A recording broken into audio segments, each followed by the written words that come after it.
Every single bit of the fuselage banged and thumped like a crazed teenager's drum kit. The radial engines hissed and spat out oil. The control yoke needed more muscle than gym weights.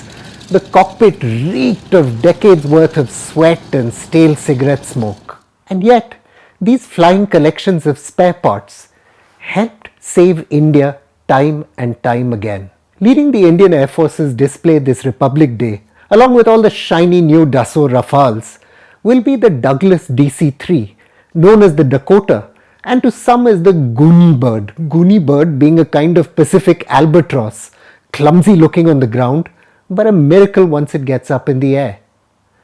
This particular aircraft didn't participate in any Indian war.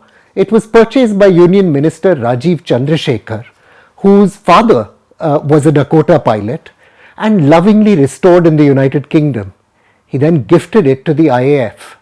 A restored Dakota joined the Indian Air Force in May 2018. The plane, though, is a living symbol of the Indian Air Force's history. Today, April 27th, is a very, very proud moment for me. It marks 7 years of effort of rebuilding this legendary aeroplane, the Dakota DC-3, and rebuilding it in a condition that it could be flown all the way from England back to its home here in Air Force Station Hindon. It was a 9-day journey, and it is finally in its home in the vintage fleet of the Indian Air Force here at Air Force Station Hindon. This is, for me, not just a proud moment for myself and for the Indian Air Force, but this marks, in a sense, a repayment of years of debt that I owe my father and the Indian Air Force, where amongst these heroes I grew up, and most of my values and principles that I have as an individual today that I learned from.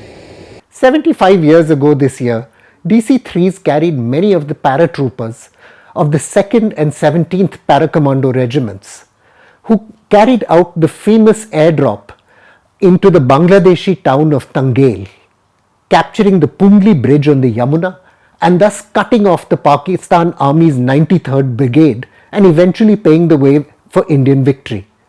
The DC-3s also supplied India's ghost army in the jungles around Chittagong, the Tibetan soldiers of the top secret establishment 22 who harried the Pakistan army in the early days of the 1971 war. The DC-3s, you see, had an extraordinary ability to land and take off from really rough jungle airstrips. Without it, it would have been really tough to supply fast-moving formations like Establishment 22.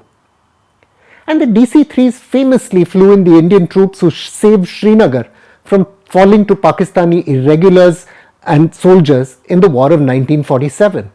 In this sense, this noisy, beat-up aeroplane helped make the map of modern India. That was just a small part of the DC-3's Indian story. In addition to supplying troops, the Second World War vintage airplane laid the foundations for modern Indian civil aviation. The Chennai-based newspaper, The Hindu, even used one to deliver copies around southern India when roads and railways weren't well developed enough to guarantee regular newspapers showing up in the morning.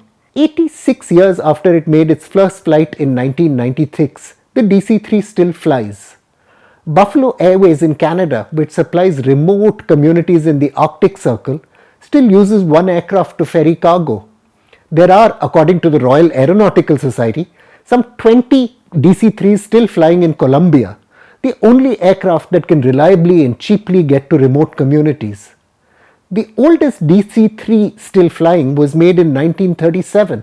It still flies for American Airlines, though only at air shows and exhibitions.